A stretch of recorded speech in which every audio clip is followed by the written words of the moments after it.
Renee Wilmeth, reading from The Painted Oxen by Thomas L. Qualls. Charybdis.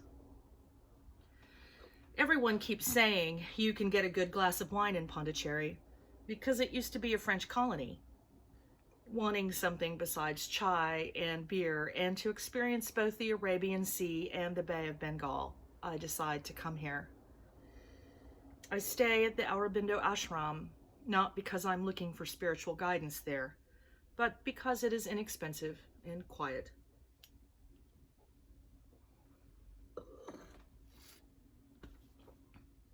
I spend more time walking than I have lately. In truth, that is mostly what I do. I walk so much that I wake up with stiff and sore legs. I walk along the rock wall of the long promenade, splashed by water from the bay.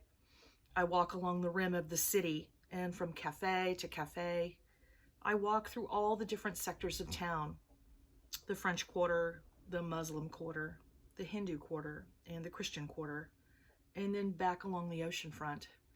I walk, therefore I am. I arrive back at the ashram after another full day of walking.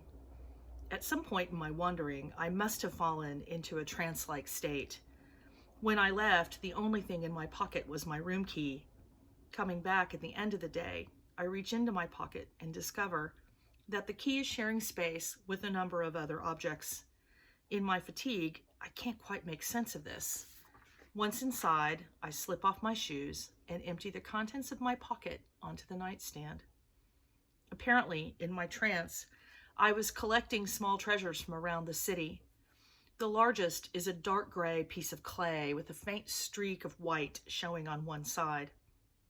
My mind is too tired to sort out the riddle, and I climb straight into bed with my clothes on and fall fast asleep, the piece of clay still in my hand. In my dream, I am standing at a workbench in a space lit by candles.